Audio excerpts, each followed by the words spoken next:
Happy Earth Month. Welcome to our second Keep It Green, Keep It Clean Earth Month celebration event. I'm pretty excited. My name is Brittany. I'm your Earth Month host. And I'm excited because today we will be celebrating whales and dolphins, talking all about fantastic flukes and fins. Now, before I introduce our marine mammal scientist, I just want to say a quick thank you to our Earth Day sponsors, our Earth Month sponsors, Port of Long Beach. Thank you so much. Chevron and Diver and Surf. We just want to thank you again for making all our Earth Month events a reality.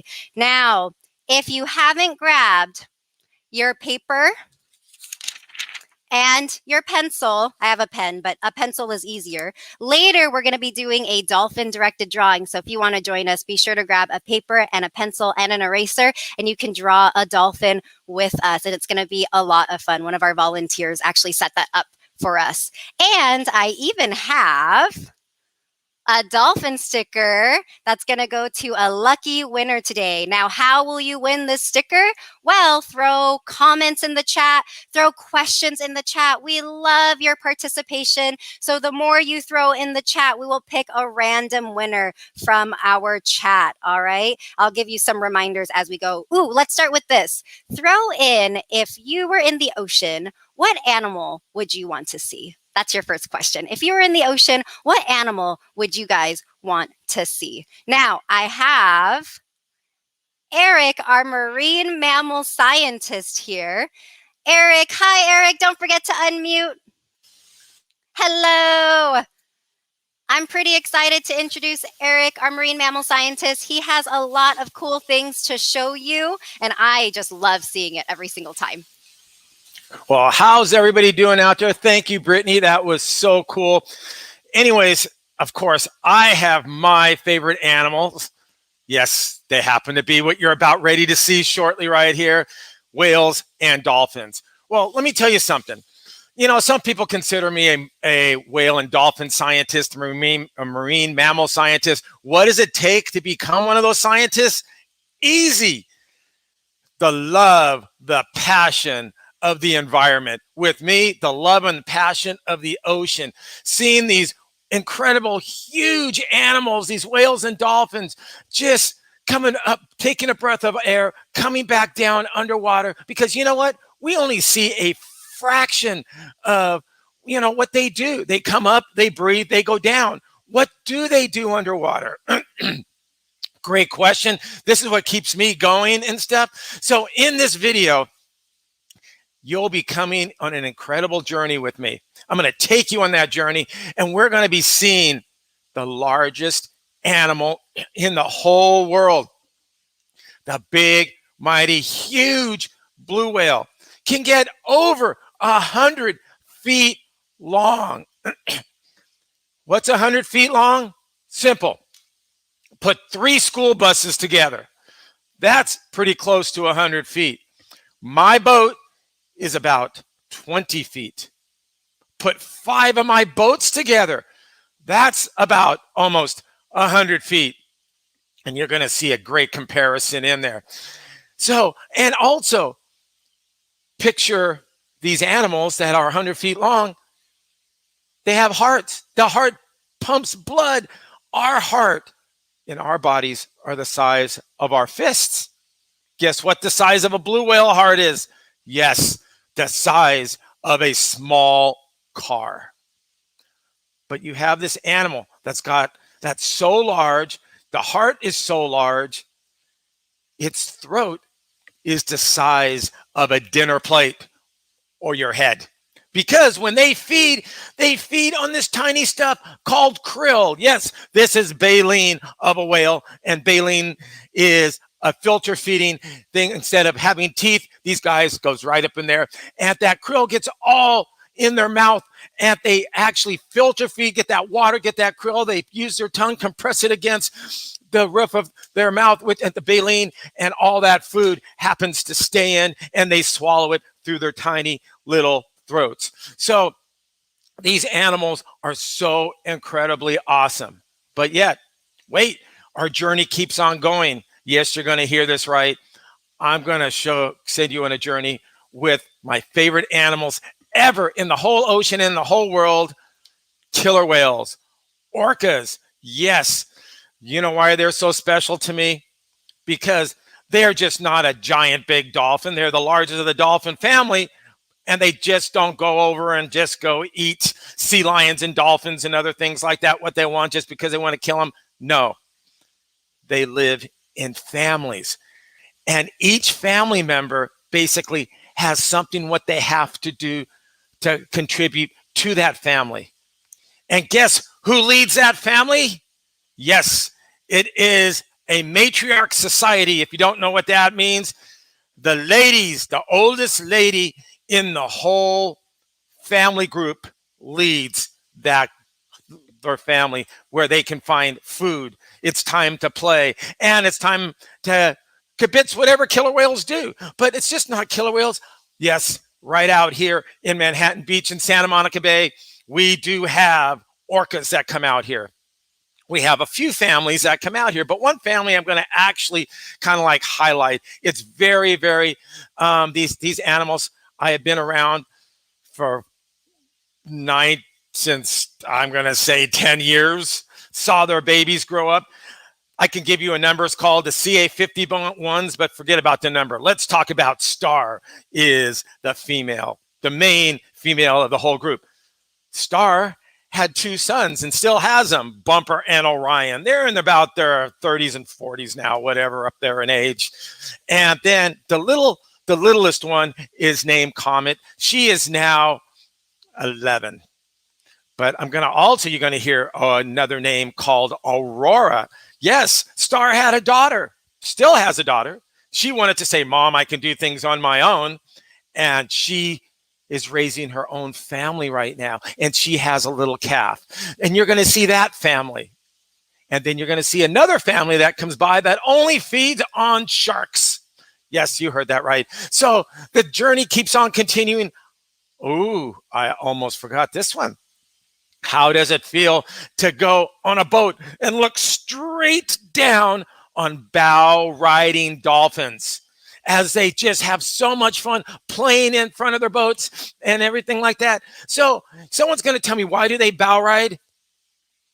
Just for fun. Why do kids go down a slide? Why do we go down a slide in the snow?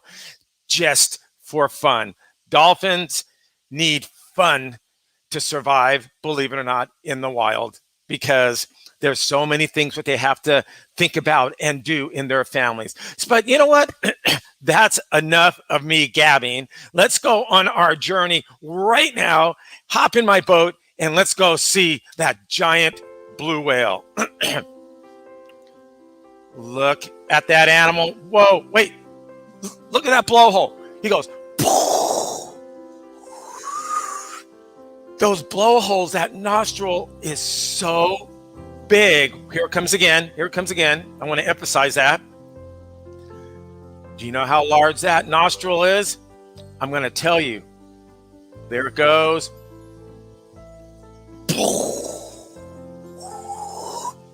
You can actually put both of your legs together and sit and stand in one nostril.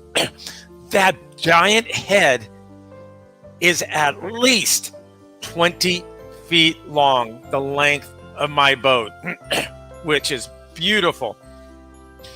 These images were actually filmed in the Santa Barbara Channel last year. There was as many as 30 blue whales at one time there. What were they doing there? They were feeding and they were interacting with each other. Here's this beautiful, huge animal. You can see how graceful they are with each other. As it goes down, look at that giant tail at the end. Tip to tip, 14 feet. 14 feet. That is almost the size of some people's living room. These images mean so much to me because look at this. You have this massively huge animal showing tenderness. Yes, there's another animal down below him. Now, we don't know what that other animal is. It could be, what I mean by that, could it be a male and female basically talking to each other? Or could it be That could be a sibling, or that could be its calf from over a year ago and says, Mom, hi, how are you? We'll never know. But those images, and the one on the left, that big one, is 100% a female, because the females are the ones that get giant, that get really, really big. And the males, not quite as big. But this is what I loved about this shot, because you normally don't get to see the tenderness and caring among each other with these animals like that. It was just such an incredible thing to watch. And every time when I watch it right now, I still gives me the shivers like that. So, and also, look at this. That is my boat in the background. Yes, that's the size of the blue whale, and compare it to the boat. Wow, that's all I can say. Now, stay quiet. Here we go. Listen, listen.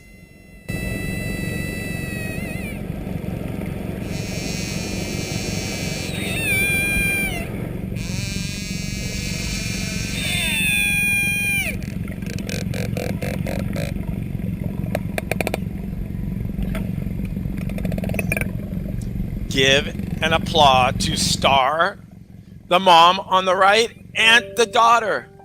Yes, that was them. That's their actual sounds. And here we go. These are what we call offshore killer whales. These are not residents around here.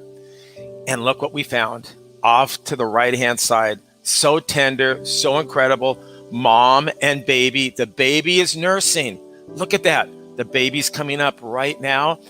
And the mom is carrying dinner or lunch on her left pectoral fin.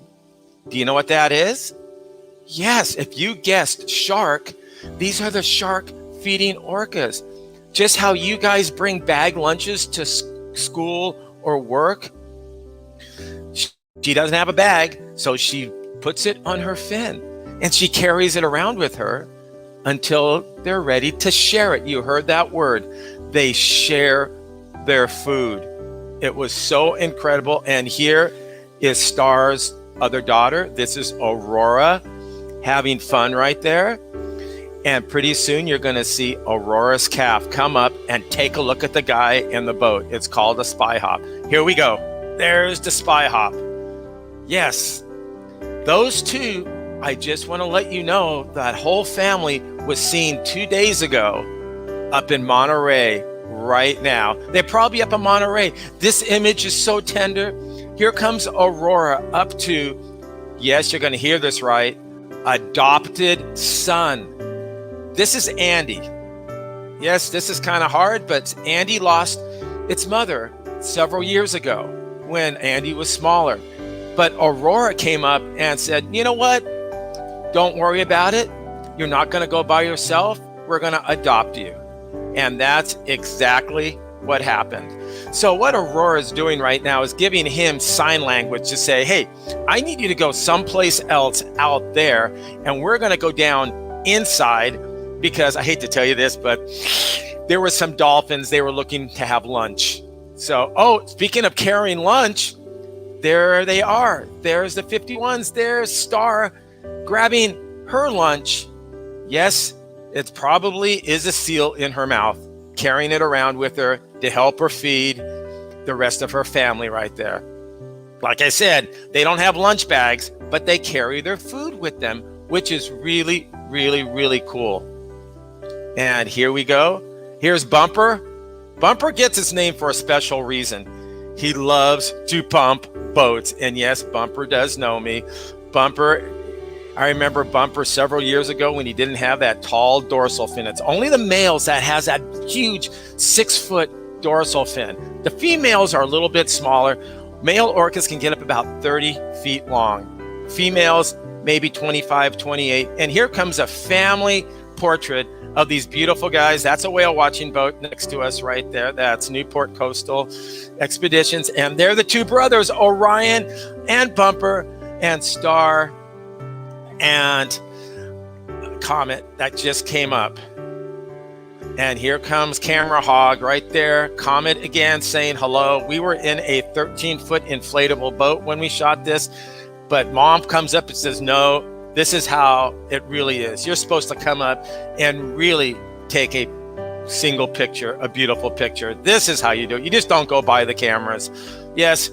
And she goes swimming off, and there's her little daughter again, which, like I said, that whole family is up in Monterey right now, which is great. But wait a minute.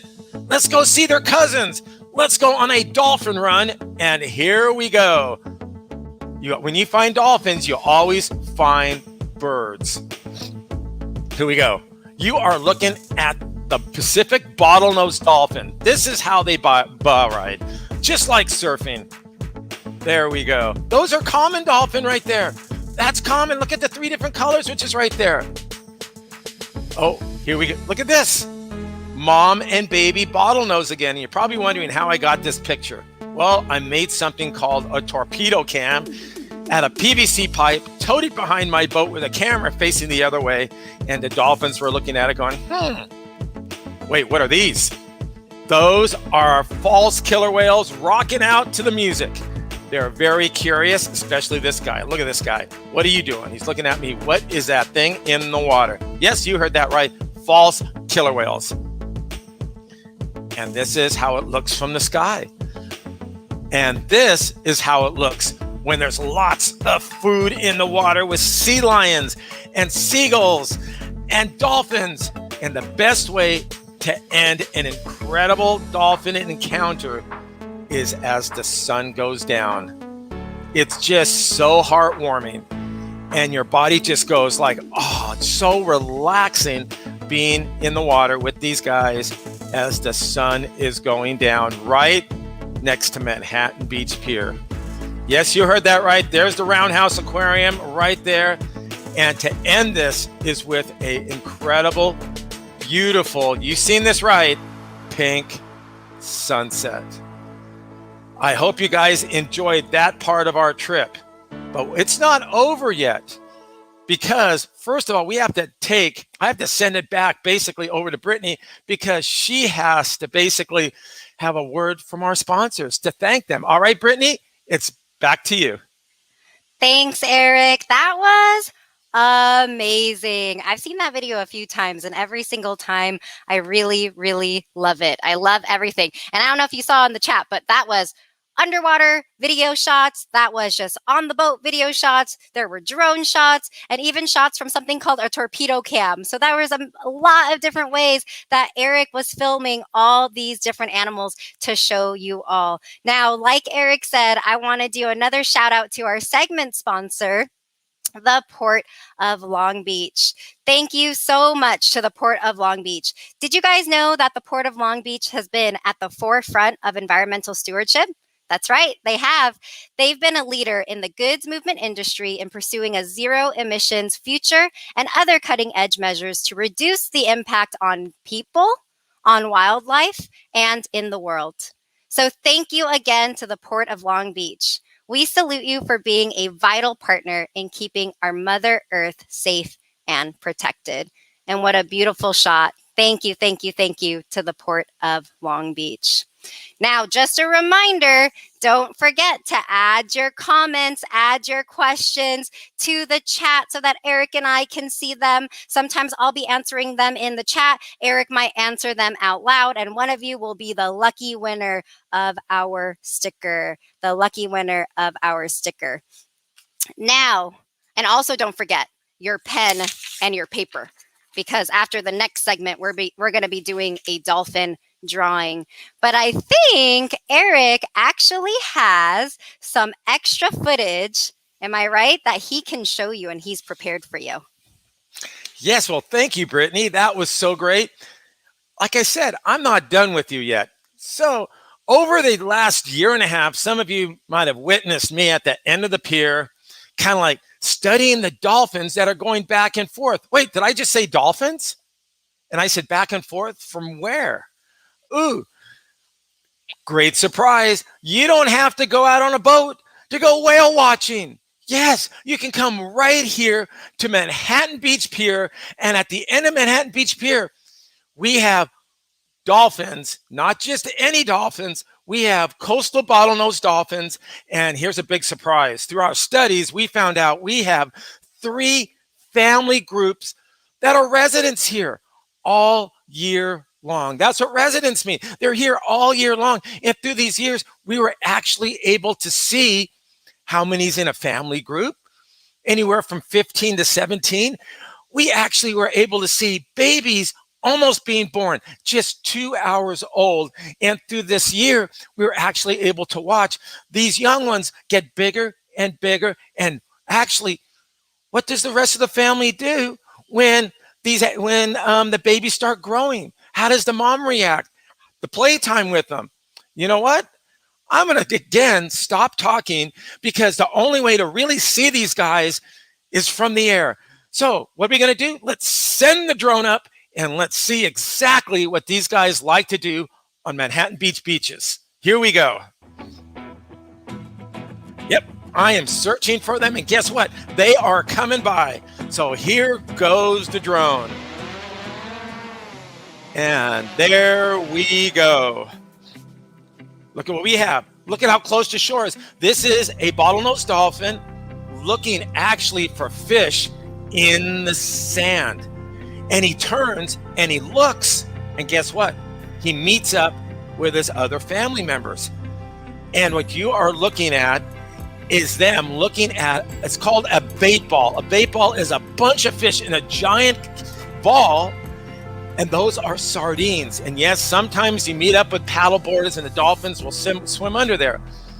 Now what you're going to see is these guys go, okay, I'm hungry. So you have 3 dolphins. One keeps this fit, goes in a circle, keeps all these sardines in a bait ball. And at the count of 3 and one signal, I'm not sure, there they go. Boom, right through the bait ball. And they munch up all those sardines. And this is a unique way how these dolphins actually feed, because all over the world, dolphins feed in different ways. And this is one of the ways that our dolphins actually feed. And they don't actually eat all the fish up at the same time. Oh, look what we have coming here. The whole family together. And if you see this, they always like to touch and roll. In a dolphin society, there's a lot of communication by rubbing. Oh, wait a minute. You think our Manhattan Beach surfers are the best? I'm sorry to tell you, these guys are the champions. And watch this. Yes, while the others are offshore right there playing around, we have a few of them want to go in, and they're taking, look at this, right past the surfers. I thought these guys were going all the way in the shore. But no, they turn around, and then some of their buddies come up, goes, wait a minute, I want some more fun. Let's go take the wave. And guess what? We're going to play tag, and we're going to wrestle. And boom, nail the other dolphins right in front of the surfers. And here we go again. We're taking off, and we found some more dolphins coming in. Yes. And look at this. Look at this. This is incredible. Normally, a surfer only allows one person on a wave. These guys love to share the waves. And like I said, here we go. This is a bunch of male dolphins together. They just want to wrestle around. And that's what dolphins like to do. They love to wrestle. And look at the ones on the outside. They're like waiting around for their turn. It could be the WWF in wrestling with dolphins. But look at how lucky this guy is. Yes, this is happening right here on our beaches. And these dolphins could care less. And the guy could care less. And look at this. They're all everywhere. Now, picture you having a house where you're walking on the beach and you always see the dolphins from the beachway. Now, this is what the dolphins are looking at. This is how they're looking. They're actually, I'm guessing, looking how close the shore is. And this is how what the people are looking at. They're going up and down. So this is a different view. And you know how we wrestle? This guy is just antagonizing this other dolphin. Look at that, slaps him in the face, slaps him in the face. You can't get me. But wait a minute. Look at the babies. Here are the babies I'm talking about.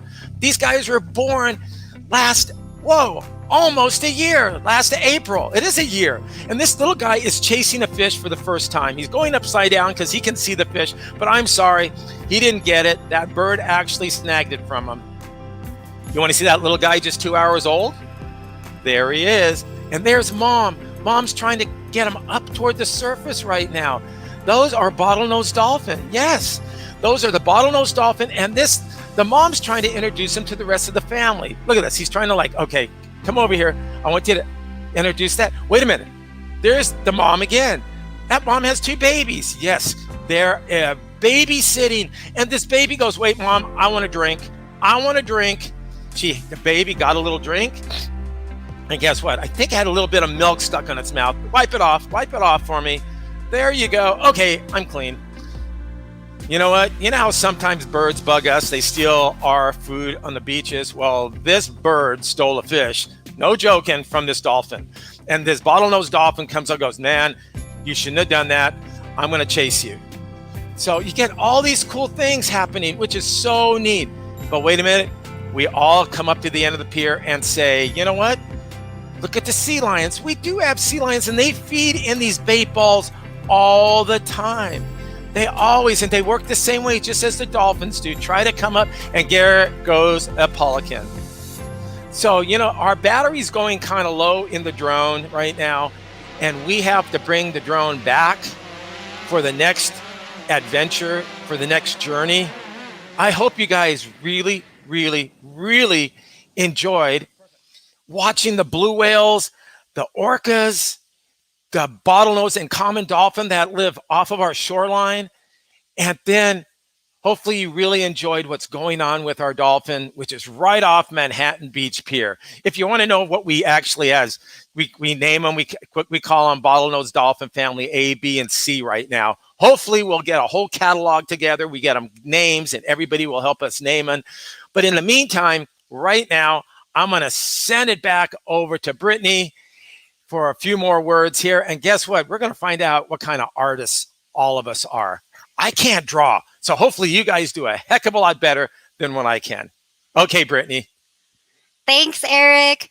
Now, we're actually at the end of the Manhattan Beach Pier. And so it's pretty amazing all the cool animals that we can see just by looking out into the ocean. And one of the common ones is, that's right, the dolphin. So we've picked that as the theme for our directed drawing for today. And again, I'd like to thank our high school volunteer, Sarah. Thank you so much for creating this directed drawing for all of our guests. I'm going to play the video. Now, I hope you have your paper and your pencil and eraser ready, because it's going to be just under a couple of minutes for you to have a chance to draw your own dolphin. Let's get this started.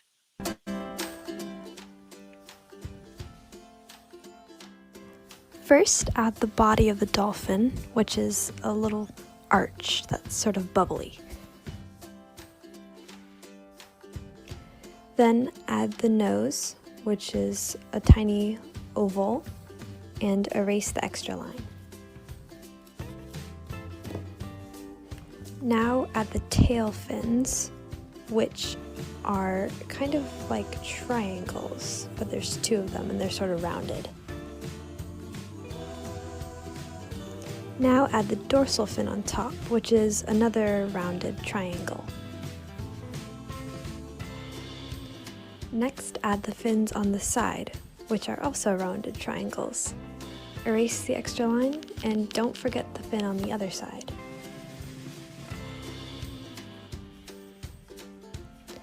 Now add in your dolphin's face. Just add an eye and a little line for the mouth. Then give your dolphin a home to live in, with some water splashing around it and the ocean underneath it. Now you're all done. Good job.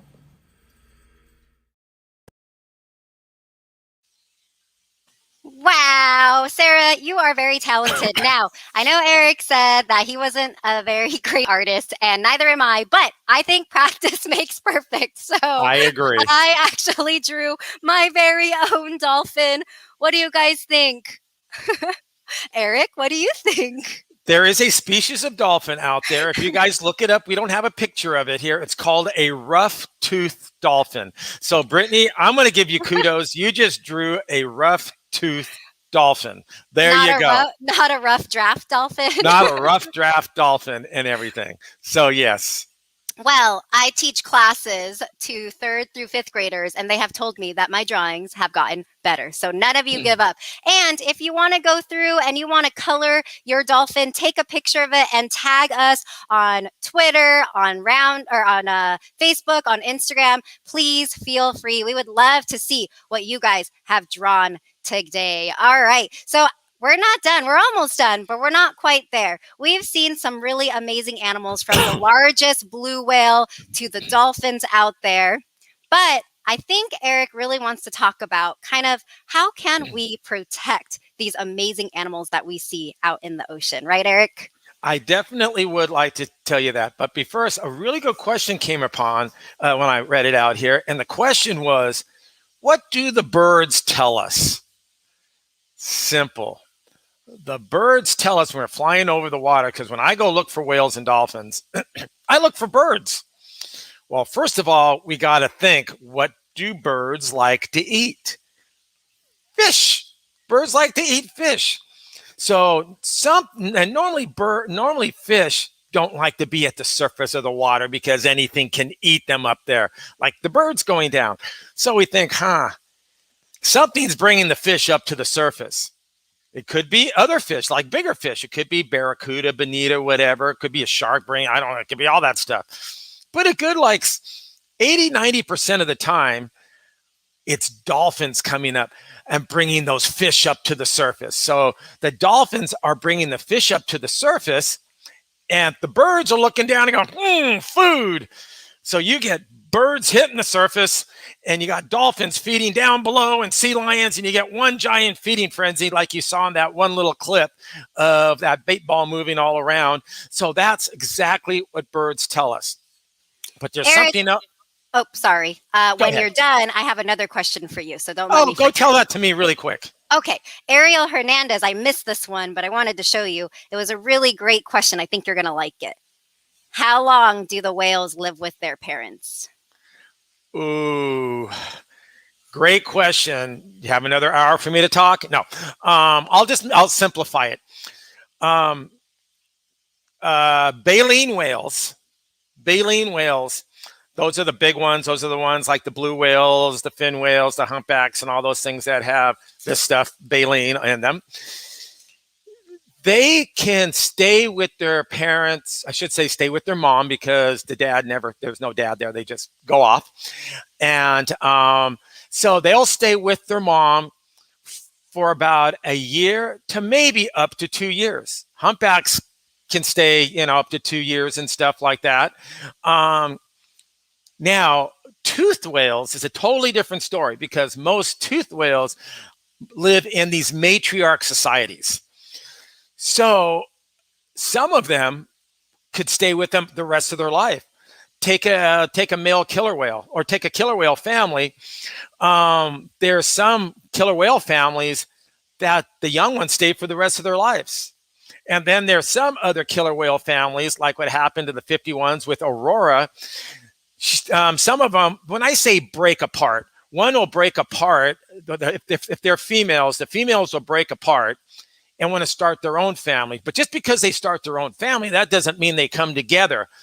Just a quick little note, FYI, what's happening up in Monterey, where you mentioned that, there are 2 little babies born up there from Aurora's family and Star's family. And there's a giant family reunion going on up there, because the whole family came together to help each other out. So orcas, if you want to say, they stay together basically all the time, but they might split apart for a little bit and come. Now, the male orca, sorry guys, they're mama's boys, and they will never leave mama's side. So hopefully that answered your question. And I got another good one from Grace Adams. Uh-oh. Why are false killer whales called that? I was ready for that one. I didn't have enough time to explain it in the video. Okay.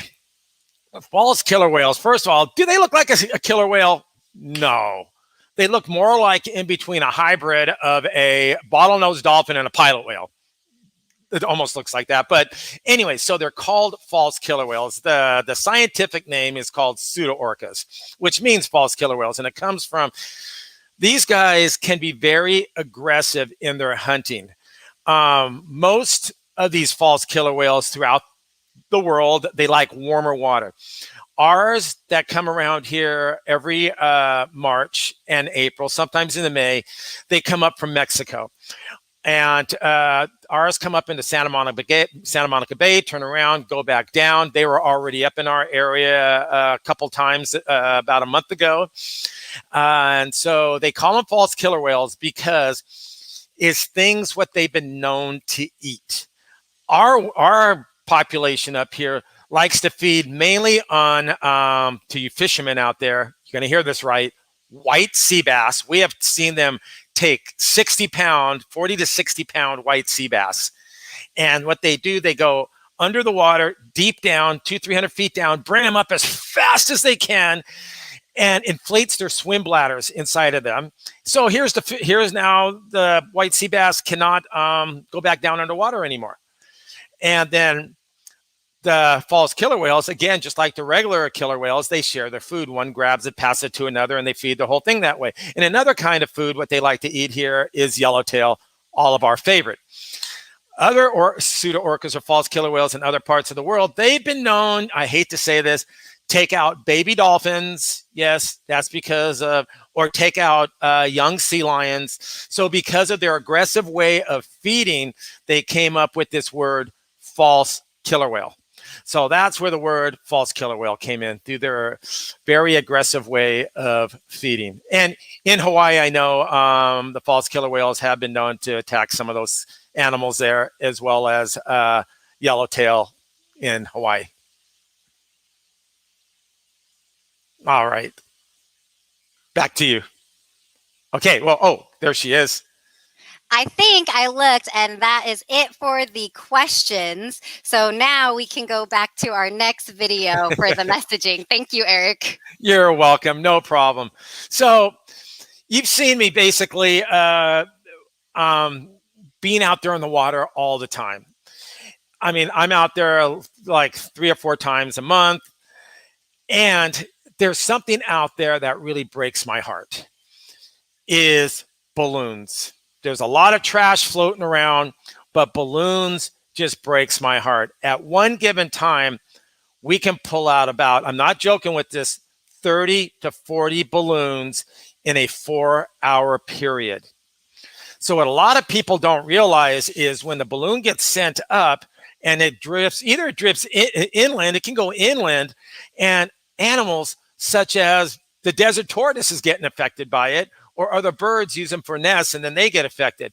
But in our area, out in the ocean out here, there are animals out there. They think they are like, the balloons look like jellyfish. They look like squid.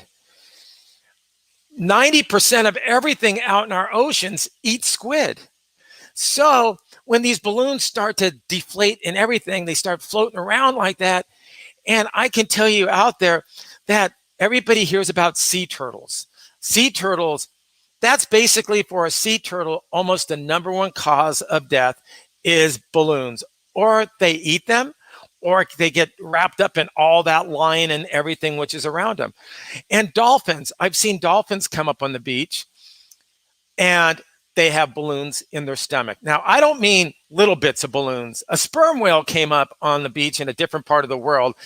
This is true. It had 450 pounds of plastic in his stomach. And so what I'm trying to do is just help you guys out. I'm not telling you not to play with balloons. I'm just telling you, when you do play with them, you can disregard them in a good manner. Pop them, put them in a trash can. Somehow put them in a bag, put them in a trash can. So I shot a quick little video to show you exactly how we find these balloons. All right, Brittany, do you have it queued up? Because I really want to show them about these balloons. So here we are. We're coming up in these balloons right here. This is Jets. Palos Verdes in the background. Here they are. Here's the balloons. Here's the stuff that really messes up the whole ocean. We're gonna go pop them. So here we go.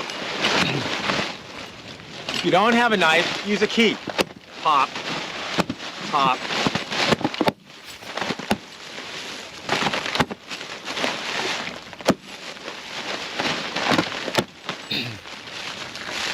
There's one in my armpit. Pop, pop, and pop, and pop, and it's all popped up. So, well, a fish gets tangled up into these things. Yes, I'm tangled up in these things. We're just gonna just shove it right down here, and when we get back, we're gonna put it in the trash can.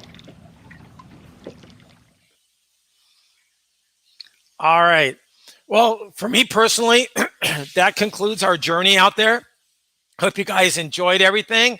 This has been an incredible Earth Week, an Earth Month that we've been having. And I love Earth Day, which is coming up in the middle of this week somewhere. And I just want to say happy Earth Day.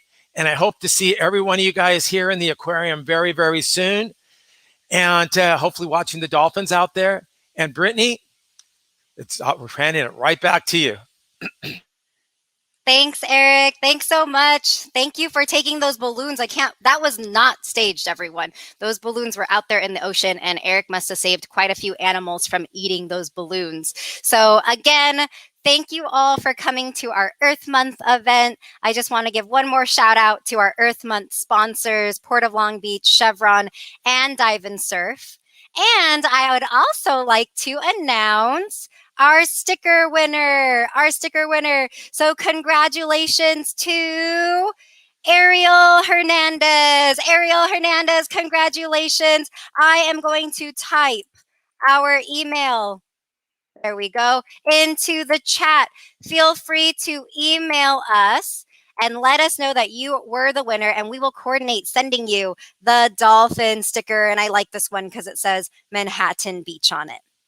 All right, congratulations to Ariel Hernandez. Now we're pretty excited because the fun does not stop. It does not end here. We have coming up, we have 2 more Earth Month events. So this Thursday, April 22nd, is actually Earth Day. So we have The Ocean in Your Bathtub. That is a book, and it's a free virtual reading event.